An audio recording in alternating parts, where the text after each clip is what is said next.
Hello everyone and welcome to the next review. Today's review is going to be for Samuel Taylor Coleridge's The Rime of the Ancient Mariner and Other Poems. I'll first start off by saying that for whatever reason I had never really gravitated towards poetry. I think it has something to do with the complexity of the different meters, the devices, techniques and whatnot, which can get rather complicated when it's not just free verse. I felt like I always had to digest the structure of the poem, everything that went behind it, in order to really appreciate it, which I didn't really take the art for what it is. And of course, when you're looking at a painting, for example, as a unified whole, it's a sense impression. You don't need to necessarily analyse every brushstroke, which I found myself doing with poetry.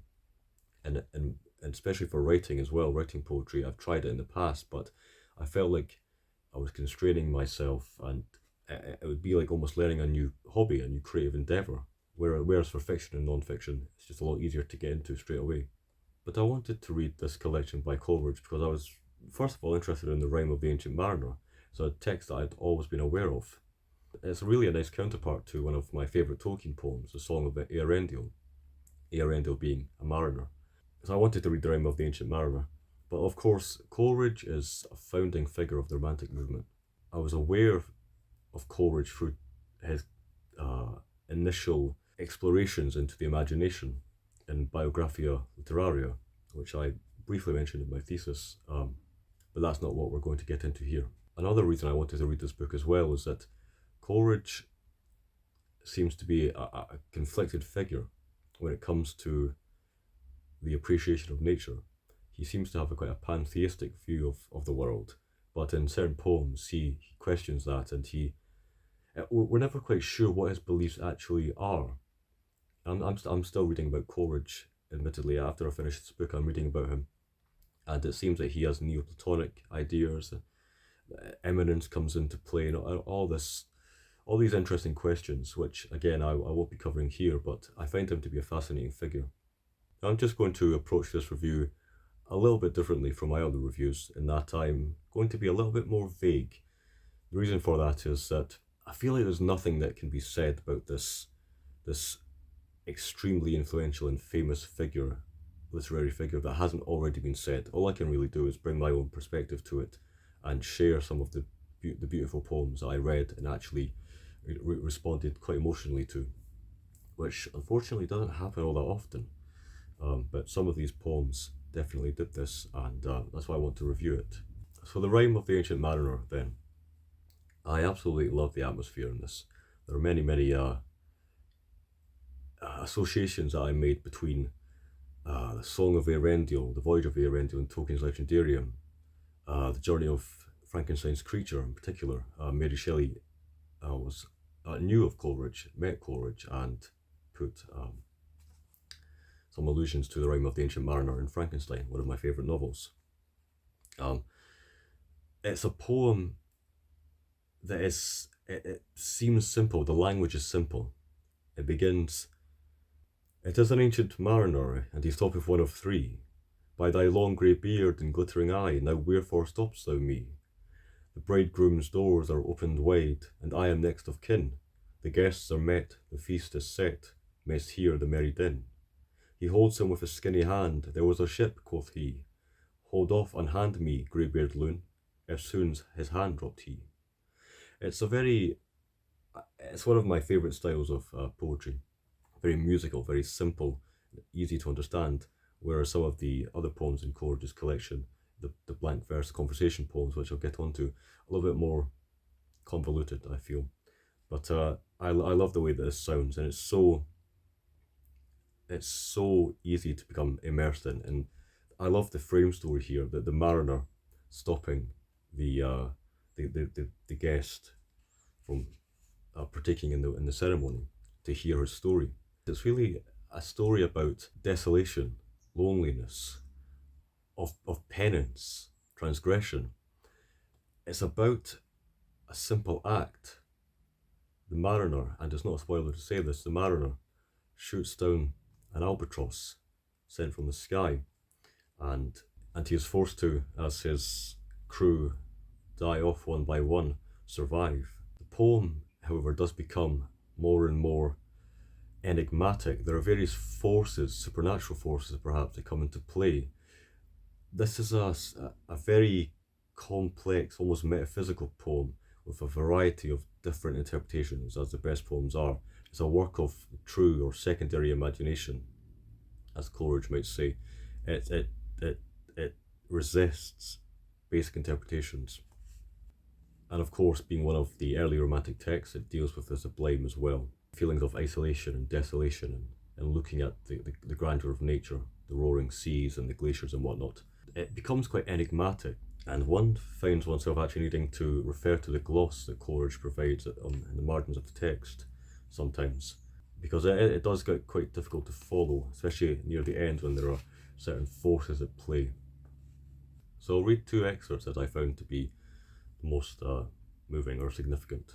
The section here refers to a change in perception in the mariner as he is by himself in his ship. Beyond the shadow of the ship I watched the water snakes. They moved in tracks of shining white, and when they reared, the elfish light fell off in hoary flakes. Within the shadow of the ship I watched their rich attire, blue, glossy green and velvet black they coiled and swam, and every track was a flash of golden fire. Oh, happy living things, no tongue their beauty might declare. A spring of love gushed from my heart, and I blessed them unaware. Sure my kind saint took pity on me, and I blessed them unaware. The self-same moment I could pray, and from my neck so free, the albatross fell off and sank like lead into the sea. Of that particular part, Coleridge says, by the light of the moon, he beholdeth God's creatures of the great calm. Their beauty and their happiness, he blesseth them in his heart. The spell begins to break. Where once he shot the albatross, for what reason we're not quite sure, he begins to see God's creatures as significant and in a new light, essentially. By the light of the moon, he is kind of awakened. My favourite part from the poem comes near the end, where the mariner has regaled his story to the wedding guest, and although the mariner is driven to tell his story almost as a kind of curse to each new passerby, there comes a certain point where he feels this great urge to tell his story, and there is of course a kind of meta aspect there. That's one imagines it's Coleridge speaking, trying to impart the sublime experience to the reader, and the reader is us. There's a particular part where he has told the story, and again that a kind of lightness comes over him, and he says, farewell, farewell, but this I tell, to thee the wedding guest, he prayeth well who loveth well, both man and bird and beast. He prayeth best who loveth best, all things both great and small, for the dear God who loveth us, he made and loveth all. Many other poems in the collection, of course. I will skip a few just to save on time, but Christabel, another one of Coleridge's most famous poems, particularly enjoyed this one, the Gothic atmosphere. Highly recommend that one. Kubla Khan, of course, Kubla Khan being one of Coleridge's most famous poems. Everyone has heard these lines. In Xanadu did Kubla Khan a stately pleasure dome decree, where Alf the sacred river ran, through caverns measureless to man, down to a sunless sea.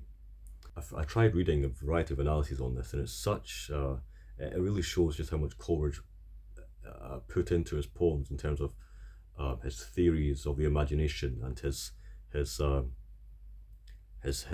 pontifications on creation itself, and storytelling and art and building things. There's so much here. I read Kubla Khan as having somewhat to say on the power of the imagination again, and the power of the poet, the visionary figure. It actually reminded me quite a lot of Tale of the Equator by Danzani. So on to some other poems now. Coleridge wrote about 8 or 9 poems called the Conversation Poems, written largely in blank verse and all kind of sharing the same style and structure and tone. They all kind of ask questions of society, religion, nature and whatnot. The poem, The Aeolian Harp, really sets the stage for the Conversation Poems. It's a quintessential romantic poem about love, music and nature. I'll just read this one particular excerpt here. in that it spoke to me. And what if all of animated nature be but organic harps diversely framed, that tremble into thought, as o'er them sweeps, plastic and vast, one intellectual breeze, at once the soul of each and God of all? Coleridge again has some interesting views about nature, and we're never quite sure what his beliefs were. He seems to be quite an ambiguous figure in that sense, and that's something I found quite interesting. Another poem, This Lime Tree Bower My Prison, fantastic poem about the ability to take joy from others, to be fundamentally hopeful. It's a poem about Coleridge being left by himself by a lime tree. His friends have gone away, William Wordsworth included in his group, have gone away wandering over the Quantocks, I believe it is. He can't go because he had an accident previously. And so he's found himself just sitting by this tree writing a poem, imagining his friends experiencing the sights of nature that he has experienced himself in the past, and he takes solace from that. Now my friends emerge beneath the wide heaven, and view again the many steepled tract magnificent of hilly fields and meadows and the sea, with some fair bark perhaps, whose sails light up the slip of smooth clear blue betwixt two isles of purple shadow. Yes, they wander on in gladness all, but thou methinks most glad, my gentle-hearted Charles, for thou hast pined and hungered after nature many a year, in the great city pent, winning thy way with sad yet patient soul, through evil and pain and strange calamity. Ah, slowly sink behind the western ridge, thou glorious sun, shine in slant beams of the sinking orb, ye purple heath flowers, richlier burn, ye clouds, live in the yellow light, ye distant groves, and kindle, thou blue ocean, so my friend, struck with deep joy, may stand, as I have stood, silent with swimming sense. Yea, gazing round on the wide landscape, gaze till all doth seem less gross than bodily, and of such hues as veil the Almighty Spirit, when yet he makes spirit perceive his presence. Another fantastic poem, Frost at Midnight. Many people know this poem, of course, about the language of nature. Coleridge has been left, the narrator has been left by himself, and he speaks of the secret ministry of the frost. He looks at this band or ribbon of flame in the slowly dying hearth. There's a kind of aliveness to the natural phenomena that surrounds him, and I particularly adore the ending. So his infant, his child, his young son, is by his side, and Coleridge is musing. Whilst he's appreciating the natural world, he's also musing on his days in school in the city. And he says, "Dear babe, that sleepest cradled by my side, whose gentle breathings, heard in this deep calm, fill up the interspersed vacancies and momentary pauses of the thought. My babe so beautiful, it thrills my heart with tender gladness thus to look at thee, and think that thou shalt learn far other lore, and in far other scenes. For I was reared in the great city, pent mid cloisters dim, and saw not lovely but the sky and stars. But thou, my babe, shalt wander like a breeze by lakes and sandy shores, beneath the crags of ancient mountain, and beneath the clouds, which image in their bulk both lakes and shores and mountain crags. So shalt thou see and hear the lovely shapes and sounds intelligible of that eternal language which thy God utters, who from eternity doth teach himself in all, and all things in himself. Great universal teacher, he shall mould thy spirit, and by giving make it ask." The poem that I responded most to, although I've read that it wasn't the most well-received poem that Coleridge ever wrote, for political reasons and just for its kind of quite grandiose nature. It's very long, and it can be a little bit sentimental. It can be unsubtle in the ideas that it puts across, but I particularly love this poem, certain sections of it. It's about a man who goes to a quiet dell for peace in nature, but he ends up thinking about the situation at the time, essentially the French Revolution. The subtitle of the poem is written in April 1798 during the alarm of an invasion. And it's all about politics, society, the human relation to nature. And it suggests, I think, that we need to remember places that give us a sense of solace in troubled times. It's about connecting with nature as a way of grounding us to then go out and to be to engage in social relations. That's particularly clear at the very end, but I particularly love these lines. Oh, 'tis a quiet spirit-healing nook, which all methinks would love, but chiefly he, the humble man, who in his youthful years knew just so much of folly as had made his early manhood more securely wise. Here he might lie on fern or withered heath, while from the singing lark that sings unseen the minstrelsy that solitude loves best, and from the sun and from the breezy air sweet influences trembled over his frame, and he, with many feelings, many thoughts, made up a meditative joy, and found religious meanings in the forms of nature. And so, his senses gradually wrapped, in a half sleep he dreams of better worlds, and dreaming hears thee still, O singing lark, that singest like an angel in the clouds. Now, out of all the poems and lines in this book, these lines here made me respond most emotionally.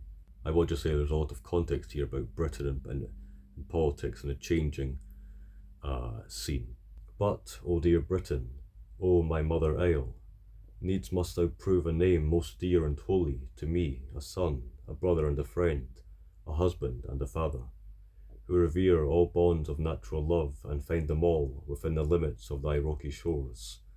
O native Britain, O my mother isle, how shouldst thou prove aught else but dear and holy to me, who from thy lakes and mountain hills, thy clouds, thy quiet dales, thy rocks and seas, have drunk in all my intellectual life, all sweet sensations, all ennobling thoughts, all adoration of the God in nature, all lovely and all honourable things. Whatever makes this mortal spirit feel the joy and greatness of its future being, there lives nor form nor feeling in my soul unborrowed from my country. O divine and beauteous island, thou hast been my sole and most magnificent temple, in the which I walk with awe, and sing my stately songs, loving the God that made me. There's a poem with a lot of historical background, historical context, but I particularly loved its true conservatism to me. The sentiment here, loving Britain, then this natural, wondrous, beautiful isle, above all else. And I love that Coleridge points to that here. Of course, it's a really simple concept, but the place that we are brought up in is all that we've known. We take in, and we are made by the place that we were born in, that we have lived, if we have lived there for any length of time. I shed some tears at the lines, and beauteous island, thou hast been my sole and most magnificent temple, in the which I walk with awe, in the which I walk with awe. And to make the poem even better, as the speaker is returning from the dell towards his home, his cottage, we are presented with these lines. With light and quickened steps, thitherward I tend, remembering thee, O green and silent dell, and grateful that by nature's quietness and solitary musings, all my heart is softened, and made worthy to indulge love, and the thoughts that yearn for humankind. So many other poems in this collection, of course. I skipped over some of the conversation poems. Though I would say the last quarter or so of the collection is dedicated to the later poems that Coleridge wrote later in life, that is. Many personification poems that speak to love and hope and whatnot. One poem that I found particularly significant, especially during this time, is Sonnet to the Autumnal Moon. Mild splendour of the various vested night, mother of wildly working visions, hail! I watch thy gliding, while with watery light thy weak eye glimmers through a fleecy veil, and when thou lovest thy pale orb to shroud behind the gathered blackness lost on high, and when thou dartest from the wind-rent cloud thy placid lightning o'er the awakened sky. As such is hope, as changeful and as fair, now dimly peering on the wistful sight, now hid behind the dragon-winged despair, but soon emerging in her radiant might, she o'er the sorrow-clouded breast of care sails, like a meteor kindling in its flight. The poem The Raven, a Christmas tale told by a schoolboy to his little brothers and sisters. Fascinating poem. I had read that it had allusions or connotations to the French Revolution, many points of historical significance, political significance and whatnot, but the Raven for me had quite a profoundly non-anthropocentric meaning. I will read the poem in full as it's quite short and it's quite simple in terms of its language. It makes the message almost more significant, in that it seems childlike, but there is an important message. Underneath an old oak tree there was of swine a huge company, that grunted as they crunched the mast, for that was ripe and fell full fast. Then they trotted away, for the wind grew high, one acorn they left, and no more might you spy. Next came a raven, that liked not such folly, he belonged, they did say, to the witch Melancholy. Blacker was he than blackest jet, flew low in the rain and his feathers not wet. He picked up the acorn and buried it straight by the side of a river both deep and great. Where then did the raven go? He went high and low, over hill, over dale did the black raven go. Many autumns, many springs travelled he with wandering wings, many summers, many winters, I can't tell half his adventures. At length he came back, and with him a she, and the acorn was grown to a tall oak tree. They built them a nest in the topmost bough, and young ones they had and were happy enow. But soon came a woodsman in leathern guise, his brow like a penthouse hung over his eyes. He'd an axe in his hand, not a word he spoke, but with many a hem and a sturdy stroke, at length he brought down the poor raven's own oak. His young ones were killed, for they could not depart, and their mother did die of a broken heart. The boughs from the trunk the woodman did sever, and they floated it down on the course of the river. They sawed it in planks, and its bark they did strip, and with this tree and others they made a good ship. The ship it was launched, but in sight of the land, such a storm there did rise as no ship could withstand. It bulged on a rock, and the waves rushed in fast. Round and round flew the raven, and caught to the blast. He heard the last shriek of the perishing souls. See, see, o'er the topmast the mad water rolls. Right glad was the raven, and off he went fleet, and death riding home on a cloud he did meet, and he thanked him again and again for his treat. They had taken his all, and revenge it was sweet. So I'll end this review, rather fittingly, on a poem called To Nature. It may indeed be fantasy, when I essay to draw from all created things deep, heartfelt inward joy that closely clings, and trace in leaves and flowers that round me lie lessons of love and earnest piety. So let it be, and if the wide world rings in mock of this belief, it brings nor fear nor grief nor vain perplexity. So will I build my altar in the fields, and the blue sky my fretted dome shall be, and the sweet fragrance that the wild flower yields shall be the incense I will yield to thee, thee only God, and thou shalt not despise even me, the priest of this poor sacrifice. A poem speaking, I think, to the, again, quite pantheistic view that Coleridge had, nature as his temple. Fantastic book, and I highly recommend it. I'm going to continue reading more poetry. I do have a habit of reading older writers and kind of working my way towards more contemporary writers. And people have suggested in the past some contemporary writers that I will eventually get to. Hope you enjoyed the review, everyone. Until next time, thanks for watching.